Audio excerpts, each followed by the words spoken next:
रंजना कभी ब्रश नहीं करती थी।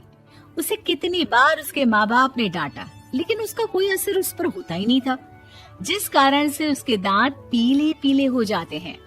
शादी के बाद अरे बहू, वैसे तो तुझ में कोई कमी नहीं है, पर तेरे दांत दांत इतने पीले कैसे हैं बेटा? कैसे मतलब? कोई सर्जरी थोड़ी ना कराई है। वो तो क्या नाम, मैं ब्रश नहीं करती थी तो पीले हो गए।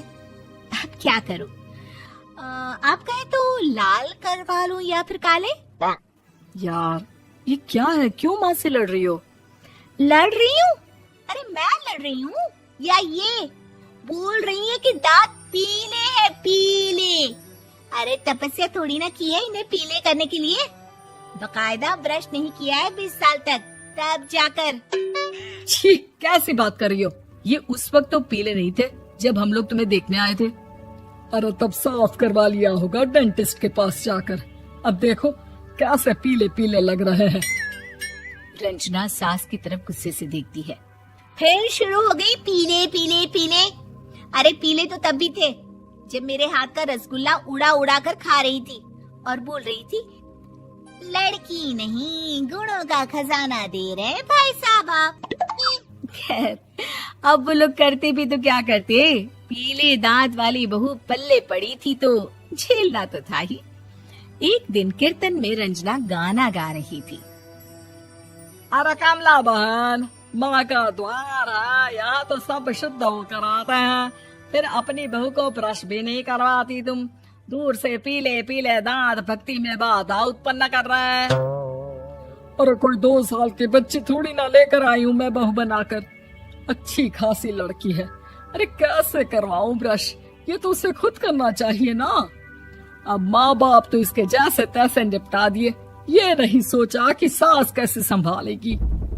सास बहू को लेकर घर आ जाती है, लेकिन सोच लेती है कि अब इसे लेकर कहीं नहीं जाएगी।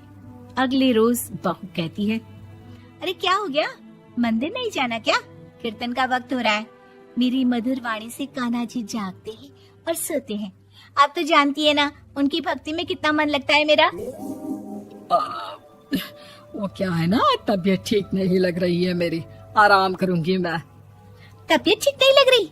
अभी तो मिथुन के गाने पर नाच रही थी आप, और अब बोल रही है कि तबीयत ठीक नहीं लग रही। अरे भक्ति में मन लगा लो सासू माँ, ऊपर जाना है, क्या मुंह दिखाओगी आप? हाँ? सास को बहू की बात पर गुस्सा आ जाता है।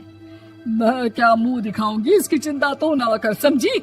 अपने मुंह की चिंता कर, जो ये पीले पीले दांत लेकर हर जगह पहुंच जाती है। पता है लोग कितना मजाक बनाते हैं। ना जी ना, मैं नहीं जाना कहीं तेरे साथ। तो ये बात है। कोई ना, मत जाओ, मैं अपने कमरे में ही बैठकर भक्ति कर लूंगी। ऊपर वाला दांत थोड़ी ना देखता है, मन देखता है, भावना देखता है। और अरे बस बस, तू सब कुछ दिखा, बस ये सफेद चमकदार दांत ना दिखाना किसी को, है? जा यहाँ से। बहू को सास की बात का कोई फर्क नहीं पड़ता, वो तो जैसी थी वैसी ही रह जाती है। सुबह नहाकर किचन में खाना बनाना, फिर खाना खाना, कीर्तन भजन करना और सो जाना। एक दिन, माँ जी मैं सहेली के घर जा रही हूँ, शाम को लेट आऊंगी। हाँ हाँ तो जाना, मैंने कौन सा तेरी आरती करनी है घर पर बैठकर।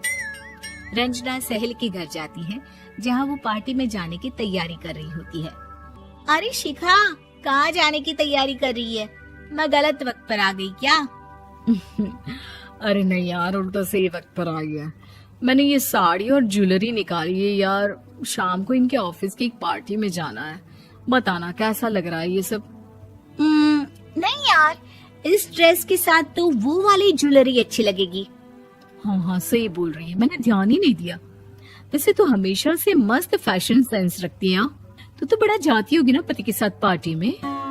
रंजना कुछ नहीं बोलती, बस सोचती है कि यार काश ये बात सही हो जाती, पर मैं क्यों नहीं जाती पार्टी में? क्या इन लोगों की कोई पार्टी होती नहीं होगी? रंजना घर आती है और रात में पति से सवाल करती है, एक बात बताइए, आप मुझे किसी पार्टी में क्यों नहीं ले जाते? क्या आपकी यहाँ ऑफिस में पार्टी नहीं होती? पति बेचारा क्या कहता कि दांत पीले हैं तुम्हारे इसलिए। अरे कोई पार्टी होती नहीं हम लोगों के ऑफिस में, तो कहाँ से लेकर जाऊं?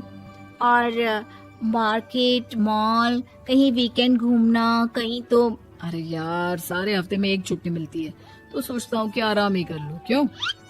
रंजना मन मार के रह जाती है। पहले कभी सास के साथ मंदिर जाया करती थी, लेकिन वो भी सास ने ले जाना बंद कर दिया। घर बैठी बैठी रंजना बोर हो जाती है। तभी उसे आइडिया आता है और वो मायके जाने का सोचती है। सासू माँ, 2 दिनों के लिए मम्मी के घर जा रही हूँ। अच्छा ठीक है, आराम से जा। और हाँ, माँ से कुछ अच्छी आदत सीख कर आना कि कैसे शरीर के हर भाग की तरह दांतों की सफाई भी जरूरी होती है, समझी? शुरू हो गई ना आप। वो लोग आपकी तरह नहीं है कि छोटी छोटी बात का बतंगड़ बना दे। उन लोगों के लिए मैं मायने रखती हूँ, ना कि मेरे पीले पीले दांत। रंजना माँ को बिना बताए उन लोगों को सरप्राइज देती है, लेकिन जैसे ही वो दरवाजे पर पहुंचती है, अंदर देखती है कि घर वाले कहीं जा रहे होते हैं। अब माँ, काश रंजना दीदी के दांतों वाली प्रॉब्लम नहीं होती, तो वो भी हम लोगों के साथ चलती ना बुआ जी की बेटी की शादी में।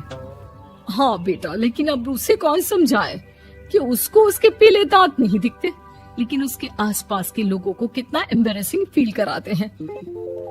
मुझे तो कितनी बार उसके स्कूल की टीचर ने शिकायत की कि उसके साथ कोई लड़की बैठना भी नहीं चाहती, और ना ही कॉलेज में कोई उससे बात करना चाहता था। लेकिन पता नहीं क्यों उसे ये बात समझ में ही नहीं आती। कोई कमी नहीं है उस लड़की में, बस यही कि दांत पीले हैं।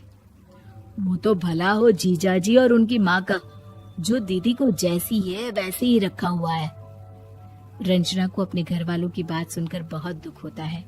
वो सोचती है कि वो क्या करे, लेकिन फिर वो सीधा डेंटिस्ट के पास जाती है, अपने दांत चमकाती है और कसम खाती है कि वो रोज ब्रश करेगी। अरे क्या हो गया? तुम तो 2 दिनों के लिए गई थी ना, पर कोई ना, अच्छा है, चलो आ गई तो। रंजना सास के सामने आकर खड़ी हो जाती है और पूरी स्माइल करती है, उसके चमकदार दांतों को दिखाती हुई। हाँ? चले मंदिर। माँ, मुझे माफ कर दीजिए, मैंने आप लोगों को बहुत एम्बैरेसिंग फील करवाया।